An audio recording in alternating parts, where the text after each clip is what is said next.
안녕하세요. 심리상담실가의 조박사입니다. 서현역 칼부림 사건, 너무나 안타까운 사고가 발생했죠.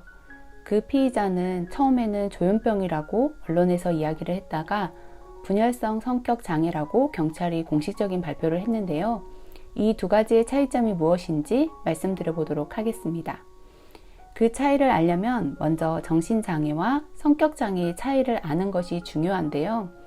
정신장애란 마음의 이치가 잘못되어서 비정상적이고 부적응적인 행동을 나타내는, 다시 말해서 상식적인 기준으로 도저히 이해하기 힘든 비정상적이고 부적응적인 행동 패턴을 보여서 일상생활의 어려움을 초래하는 것을 말합니다.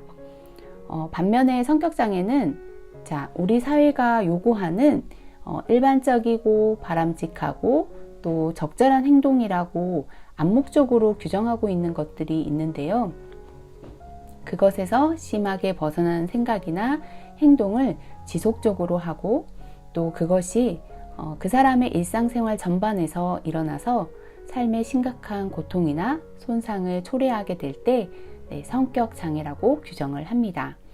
간단하게 말해서 성격장애는 누구나 좀 이상하다고 느낄 수 있고 일반적인 사회생활에서 어려움을 겪기 때문에 정신과에 가서 치료를 권유하거나 본인 자신도 삶의 어려움을 스스로 겪기 때문에 치료를 받고자 하는 의지가 있지만 성격장애 환자들은 일상적인 사회생활을 하면서 살아갑니다.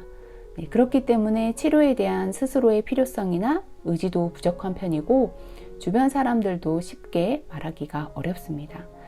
그냥 조금 특이한 사람 정도라고 생각하기가 쉽고요. 성격장애 환자들은 자신이 많은 괴로움을 겪기보다는 주변 사람들이 더 많이 고통을 겪는 경우가 많습니다. 물론 성격장애에도 종류가 다양하기 때문에 성격장애마다 조금은 차이가 있습니다. 그럼 조현병과 정신분열 성격장애의 차이에 대해서 말씀드려 볼까요? 조현병은 정신장애에 해당이 되는 것이고 정신분열성 성격장애는 성격장애에 해당이 되는 것입니다. 여기서 성격장애에는 정신분열성과 정신분열형으로 이렇게 두 가지로 또 나뉘는데요. 이 각각의 특징에 대해서 설명해 드리도록 하겠습니다. 먼저 정신증에 해당하는 조현병은 이전에는 정신분열증이라고 했다가 이름을 바꾼 것일 뿐인데요. 그래서 조현병이라고 하던 정신분열증이라고 하던 같은 의미라고 생각하시면 될 것 같습니다.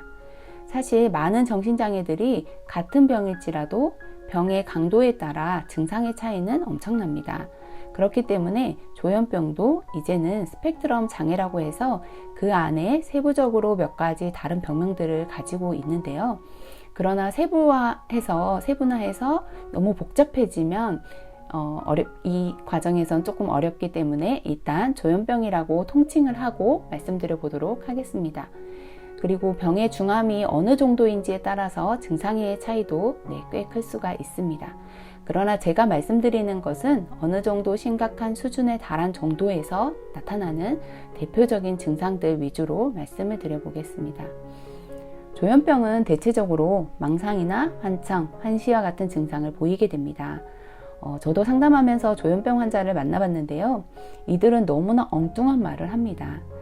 제가 살짝 각색을 해서 말씀드리자면 오토바이들이 자신을 추격하고 있다든지 윗집에서 자신의 집에 도청기를 설치해서 도청을 한다든지 또 자신은 텔레파시 같은 그런 능력이 있다든지 일반적인 사람들이 하기 어려운 생각을 합니다.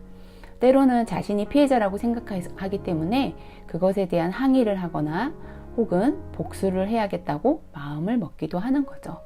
정말 말도 안 되는 얘기 같은 그런 말을 조현병 환자들은 아주 매우 진지하게 합니다.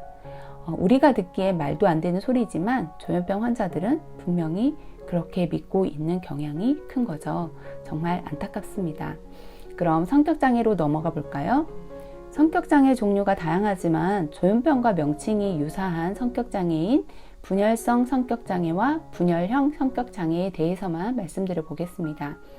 이번에 서현역 피해자가 분열성 성격장애를 가지고 있다고 경찰이 발표를 했는데요. 분열성 성격장애는 대인관계에 무관심하고 대인관계 활동을 거의 하지 않는 게 아주 특징적입니다. 이들은 말수도 적고 말을 할 때는 되게 느리고 또 단조로운 언어로 이야기를 합니다. 혼자 있는 것을 지나칠 정도로 좋아한다는 것인데요. 어느 모임에도 소속되지 않고 밥도 혼자 먹고 말도 거의 하지 않고 그래서 때로는 사람들이 건방지다라고 느낄 수도 있습니다. 이들은 감정의 동요를 일으킬 만한 상황에서도 기분의 변화를 거의 보이지 않는 게 특징입니다. 지극히 제한된 범위의 감정만을 겉으로 표현합니다. 분노나 기쁨과 같은 이런 강렬한 감정은 거의 드러내지 않습니다. 그런 면에서 서현역 피해자가 조와 날뛰는 것처럼 칼을 휘두르고 다녔다고 하는 목격자들의 진술을 보면 분열성 성격 장애가 맞는지 조금은 의심이 되는 부분입니다. 분열형 성격 장애는 앞선 분열성 성격 장애처럼 대인관계의 어려움을 겪습니다. 인간관계에 있어서의 불편감을 느끼고 친밀한 관계를 형성하는 사회적인 기술이 매우 부족합니다. 그리고 행동이나 외모에서 평범하지 않고 좀 괴상하다라는 느낌을 받을 수 있습니다. 주변 사람들이 보았을 때 겉으로 보여지는 외모와 행동에서 좀 남다르고 독특하다는 느낌을 받을 수 있는 건데요. 반면에 분열성 성격장애 환자는 굉장히 무관심하고 초연해 보이고 좀 동떨어져 있다. 그리고 그닥 두드러지지 않는 모습을 보이는 것이 특징이며 이 두 가지 장애의 차이점이라고 할 수가 있습니다. 분열형 성격장애는 기이한 믿음, 또 마술적인 사고, 혼란스러운 언어, 또 혼란스러워 보이는 행동, 또 감정 표현의 감소, 또 이상한 착각을 하거나 또 기이한 경험을 했다고 느끼는 것들이 특징인데요. 그럼 조현병과 어떤 차이가 있나 하실 수 있는데요.